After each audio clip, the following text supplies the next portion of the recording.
4 ng umaga, huling namatan yung sentro ni Bagyong Hana sa layong 520 kilometers east-northeast ng Itbayat, Batanes. Isa itong typhoon category na may taglay na lakas ng hangin na malapit sa gitna na umaabot sa 120 kilometers per hour at pagbugso na umaabot sa 150 kilometers per hour. Kasalukuyan itong gumagalaw pakanluran sa bilis na 10 kilometers per hour.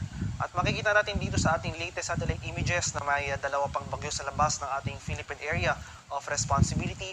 Una, itong si Bagyong Saula na dating si Guring as well as itong si Tropical Storm Kirogi. Itong tatlong bagyo na ito sa loob at labas ng ating PAR ang nagpapairal na ating southwest monsoon o hanging habagat na nagdudulot ng mga pag-ulan sa malaking bahagi ng Luzon at itong western section ng Visayas.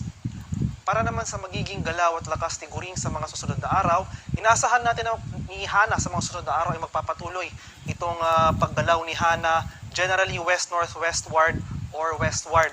At habang binabaybay nito ang area ng Philippine Sea sa east of extreme northern Luzon, posible itong maglandfall sa east coast ng southern Taiwan at during this period asahan natin ang pag-weaken o yung paghina ng nasabing bagyo. Si Hana posibleng makalabas ng ating Philippine Area of Responsibility sa Lunes ng hapon or sa gabi. At outside bar habang nasa labas ng Philippine Area of Responsibility itong si Hana, ito ay magiging almost stationary dito sa bahagi ng Taiwan Strait at magpapatuloy nga yung tuluyang paghina ni Hana at posible itong mag-weekend into a tropical depression category late Wednesday or early Thursday. At ngayong umaga nagtasa po tayo ng tropical cyclone wind signal sa ilang bahagi ng ating bansa. Sa Batanes Islands, nagtasa po tayo ng wind signal number 1. Asahan po natin yung mga malalakas sa bugso ng hangin na dala nitong outer rain bands ni Guring within the next 36 hours. Kaya maghanda po tayo sa mga banta or yung mga hazards ng malalakas na hangin sa mga susunod na araw. At para naman sa mga malalakas na ulan na dala nitong si Bagyong Guring, inaasahan natin na bukas makakaranas tayo ng katamtaman hanggang sa malalakas sa buhos ng ulan sa Batanes dahil inaasahan nga po natin na posibleng mahagip nitong outer rain bands ni Guring ang nabanggit na lugar. Sa mga malalakas na hangin naman na dala ni Hana, sa mga malalakas na hangin na dala ni Hana, inaasahan natin na magpapatuloy or makakaranas ng malalakas sa bugso ng hangin yung mga areas na nakataas ang wind signal number 1. So itong mga areas ng Batanes, tulad na nabanggit ko po kanina, makakaranas po tayo ng malakas sa bugso ng hangin within the next 36 hours. At sa mga pag-ulan naman na dala ng habagat o southwest monsoon na pinapairal nitong tatlong bagyo na sa loob at labas ng ating Philippine Area of Responsibility, ngayon pa lamang hanggang bukas ay makakaranas tayo ng malalakas na buhos ng ulan sa malaking bahagi ng Luzon at western section ng Visayas. So sa mga areas ng Abra, Benguet, Tarlac, Nueva Ecija, sa bahagi ng Pampanga, Bulacan, Rizal, Cavite at Batangas, moderate to heavy rains po ang ating mararanasan sa mga lugar na ito.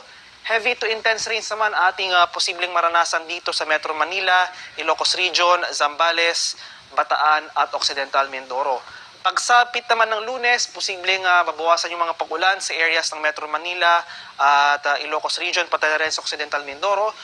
Ngunit asahan pa rin po natin sa mga nabanggit lugar na ito, itong mataas sa tsansa ng mga biglang pagbaha at pagguho ng lupa, posible rin yung pag-apaw ng ating mga ilog at dalampasigan.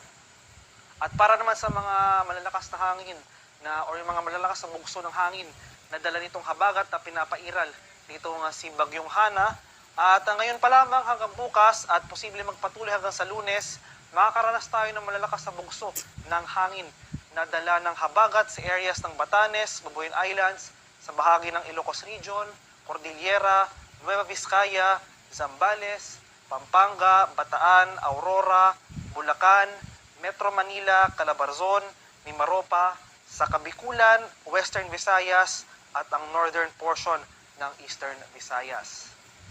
At sa kalagayan naman po ng ating karagatan, dahil sa patuloy rin na pag-iral nitong hanging habagat, ay nagdudulot ito ng maalong sea conditions sa ilang bahagi ng ating bansa.